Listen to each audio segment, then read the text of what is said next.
Police officers of Reddit, what was your oh crap moment? Subscribe for daily Reddit content.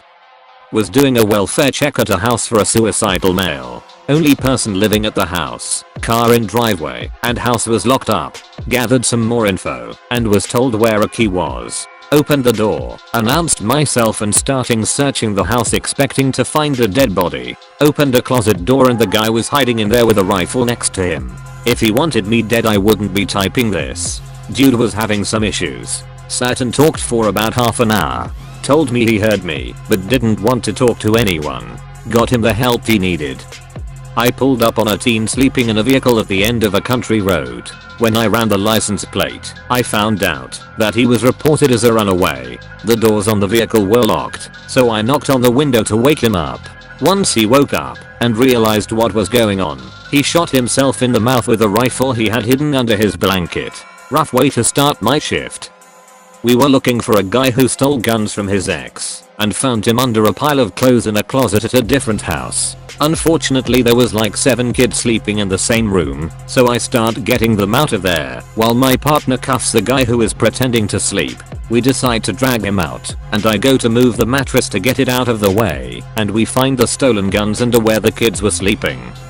Had one of those with a baby sleeping under bags of meth. The daycare discovered it because, oops, his mom left the baby carrier at daycare when she dropped off the baby. Edit, I'm an idiot when I type. The baby was on top of the meth. Baby was lying on a blanket, meth was under the blanket. Hopefully that makes it more clear, my bad.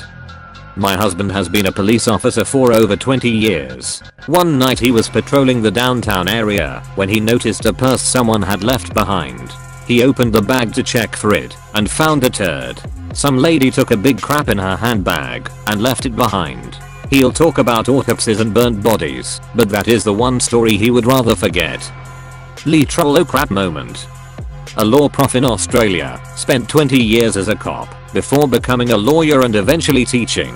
In explaining the battered wife syndrome defense to murder, he told a story of a call to a little old lady's house where she had said on the phone that she had killed her husband. Before this incident, he didn't really understand why it existed. Why doesn't the woman just leave? Why doesn't she just go to someone else's house? Prof shows up to the door and is greeted by a little old lady saying, "Come in, would you like some tea?" He goes in and she starts putting some cakes on a tray and pouring tea. He wonders if she's still there. He asked, "So you said that you killed your husband on the phone. Would I be able to see him?" She directs him to the living room, where the old man was on a lazy boy chair, bottle in hand, and a tomahawk in his skull. Meanwhile old lady is asking if he takes sugar or milk in his tea. The prof said at this moment he realized why the defense of battered wife existed. The drunk old guy had been beating her for years, controlled all the money, and didn't let her have friends. She had nowhere to go, even if she left him. So on this day, after saying he was going to beat her if his sports team lost, she took matters into her own hands. He said this was the moment he realized that sometimes there are situations where life doesn't make sense and people take the only way they can see. God dang. What happened to the old lady? She was arrested and booked, but got no conviction as the defense was a complete defense at the time. This happened August of last year, was about 1:22 in the morning when a 911 hang-up call came in where all that was heard was screaming and swearing. I was the closest unit, riding alone as my partner had been voluntold for another assignment that set of days, so when I got out into the area, I was initially waiting for backup. However, as I was walking up to the house, I heard several voices screaming. Rushing up to the house, the first thing I noticed was blood everywhere. The floor, the walls, the door, all covered to shoulder height. A distraught woman screamed and pointed me towards the living room. Once I get into the living room, I see a male and female on a couch, both covered in blood. The male had a massive laceration on his right forearm, and the female had taken a belt and snake wrapped it around his arm to try and stop the bleeding. Seeing how the belt was applied, I knew it wasn't doing anything to stop the blood flow, so I pulled out my tourniquet, and as I prepped it said to the guy, "This is gonna hurt like hell, but it'll stop the bleeding." I applied the tourniquet just above the top of his bicep and knew it was on properly when he told me his hand had started to go numb. It was at that point I noticed a second deep gash on his tricep that went down to the bone. It took EMS about 15 minutes to get to the house, and the paramedic made it abundantly clear that had I not applied the tourniquet, the male would have bled out long before they were able to get there. In the end, turns out the guy had come home drunk and forgot his keys, climbed up to a second-story window, and punched his way into the house with near deadly results. I'm not a cop, but my younger brother is. On his first night out of field training, so the first night he's not riding with an instructor, him and his equally new partner were heading back to the station at the end of the night around 2 AM. He's driving down a major street and there are two SUVs hauling the other direction. All of a sudden someone leans out the rear window of the second vehicle and starts firing rounds from a rifle at his car heading opposite direction. Naturally they flip around and give chase, and call it out on the radio. He said it was either the fact that his partner was screaming his head off into the radio, or the fact that it was the two rookies getting shot at, but the entire city's police force came down on them in about 2 minutes. They ended up catching both vehicles. Turns out it was some sort of dispute at a bar between the occupants of the SUVs. Vehicle 2 was chasing Vehicle 1. Saw the cops, who had no idea about any of it, coming the other way, and decided to take it up a couple notches. Does it count if it was my dad? Mom took me and my siblings to the doctor one day, turned off her cell as per doctor's office policy back then.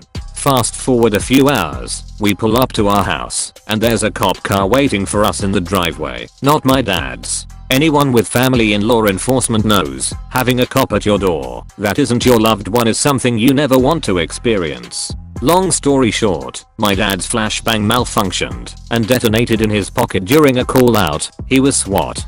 Definitely an oh crap moment for him and everyone in the back of that van.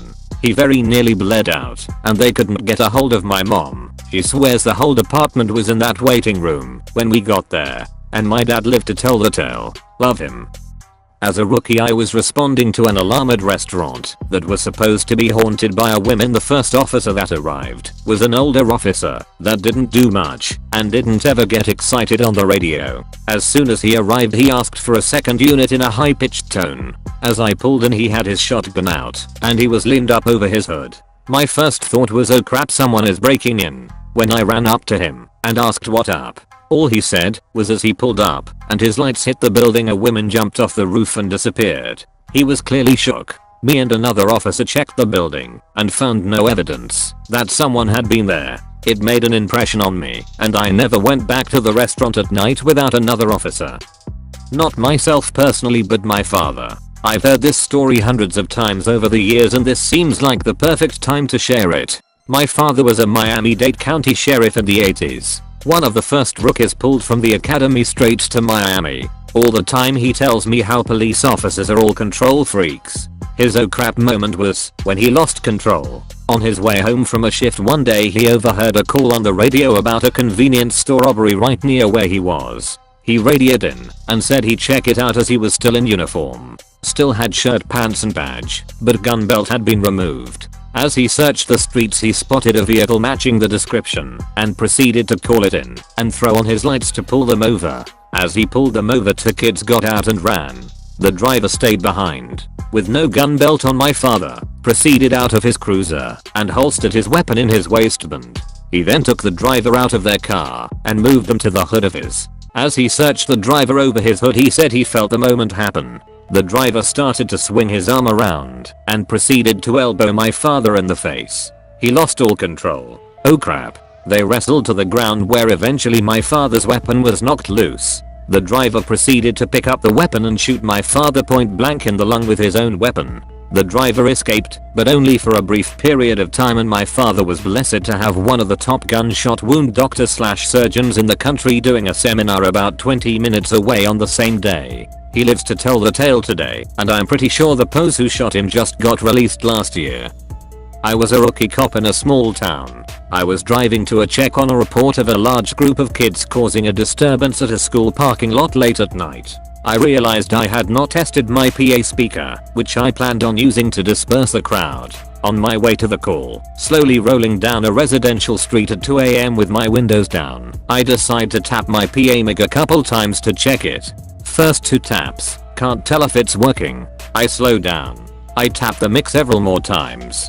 Definitely hear the loudspeakers that time. At that moment, I hear "What the frick are you doing?" I look out my passenger window and see this old dude sitting on his porch in his underwear, looking and dry. Our eyes locked. I realized I had no decent excuse for clicking my loudspeaker in a quiet neighborhood in the middle of the night, so I didn't say anything back to him, and I floored it up the road. Thanks for watching. Be sure to leave a like, comment, and subscribe to be entered into our iMac giveaway.